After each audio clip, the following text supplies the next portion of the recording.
Photoshop permet de modifier son environnement de travail et quelquefois il est possible qu'on ne retrouve pas des palettes qu'on avait utilisées précédemment parce qu'un collègue est passé derrière soi ou qu'il y a eu un petit changement ou qu'on a fermé un menu sans s'en rendre compte.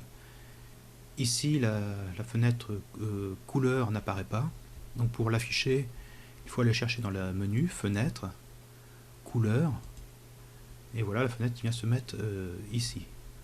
Donc il est possible de déplacer les onglets pour par exemple mettre la couleur à côté du nuancier. Il est également possible de changer la fenêtre de groupe de palettes.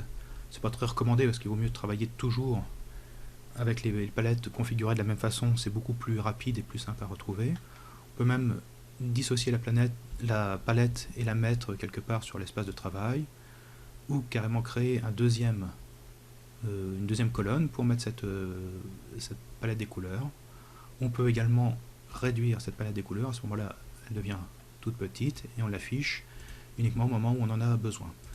Donc chacun peut configurer Photoshop à sa guise, ça c'est un avantage, mais par contre il faut être capable de remettre ces palettes au même état. Donc quand une palette est absente, le mieux c'est de aller la chercher par fenêtre et d'afficher la fenêtre dont on a besoin.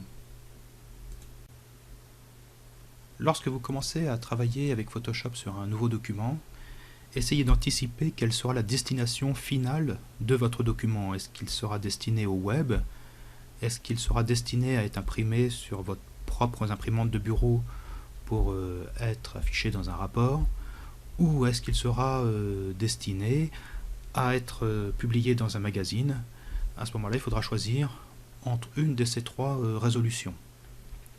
Il faut penser aussi qu'un document pourra être exploité ultérieurement de diverses façons. Par exemple, si vous faites une belle perspective, il faut prévoir peut-être un jour de pouvoir l'imprimer sur un panneau de chantier, sur un panneau A0 pour faire des présentations.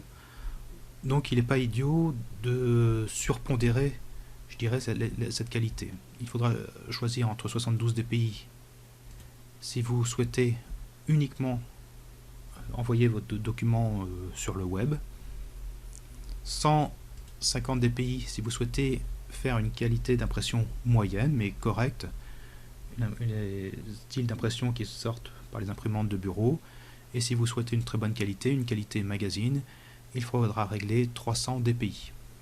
Donc ça on le règle en faisant fichier nouveau, hein, c'est lorsqu'on commence un nouveau document qu'il faut faire ces réglages, et ici on rentre 300 qui correspond aux 300 dpi.